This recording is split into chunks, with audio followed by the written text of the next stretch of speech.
აჭარის განათლების, კულტურისა და სპორტის სამინისტროს პრიორიტეტია საჯარო სკოლების მატერიალურ-ტექნიკური ბაზის გაუმჯობესება, რაც სკოლების მიერ ავტორიზაციის გავლის და ხარისხიანი განათლების უზრუნველყოფის წინაპირობაა. ამ მიზნით სამინისტრო არაერთ პროგრამას ახორციელებს, მათ შორის გახლავთ საჯარო სკოლების სამუსიკო და შემოქმედებითი სივრცეების მოწყობა, რაც მოსწავლეებს საშუალებას აძლევს თავიანთი ინტერესების ინტეგრირება მოახდინონ როგორც ფორმალურ, ასევე არაფორმალურ განათლებაში.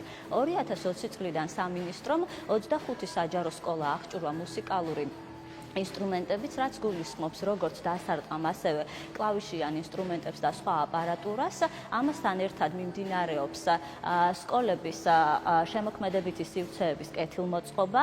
2023 წლიდან კი სამინისტრომ ახალი პროექტის განხორციელება დაიწყო, რაც გულისხმობს საჯარო სკოლებში შემოქმედებითი სივრცეების სხვადასხვა რესურსებით, იქნება ეს ხატვის, კერამიკის, ტექსტილის და ასე შემდეგ რესურსებითა და ტექნიკით უზრუნველყოფას. მე ვარ თათია, ჩვენი ბენდის ეთნოარტის ერთ-ერთი წევრი და სოლო მომღერალი და განათლების სამინისტროს დახმარებით ჩვენ მივიღეთ ინსტრუმენტები, რომლებიც მეშვეობითაც ვატარებთ რეპეტიციებს და ვიღებთ სხვადასხვა პროგრამებში მონაწილეობას პირველ საჯარო სკოლაში, რათა ბავშვების დღეები უფრო გავალამაზოთ. სკოლის ბენდი ძალიან დიდი ხნის მანძილზე არსებობს და ნებისმიერი ღონისძიების მუსიკალურ გაფორმებას ვახდენდით. ეს უნდა ყოფილიყო სკოლის პირველი დღე, სულ ბოლო, ან საახალწლო ღონისძიება და ძალიან ბევრი ბავშვი ვიყავით ამაში ჩართული და ძალიან კარგია, რომ განათლების სამინისტროს მიერ გადმოცემულმა ამ ინსტრუმენტებმა კიდევ უფრო გაგვიხარისა და გაგვიადვილა, ესე ვთქვათ, ეს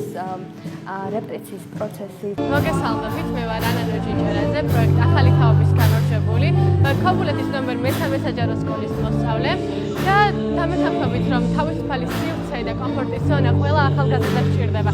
და დღეს ჩვენ გვაქვს ამის შესაძლებლობა, რომ ძალიან კარგი ინსტრუმენტებით შევქმნათ სკოლის ბენდი და ვასახელოთ სკოლა. გარდა ამისა, მინდა გითხრათ, რომ ვაპირებ მუსიკის მხრივ გაგრძელებას და ჩვენთვის ძალიან კარგი იქნება და მივიღებთ ძალიან ბევრ გამოცდილებას ჩვენი სკოლის ბენდით.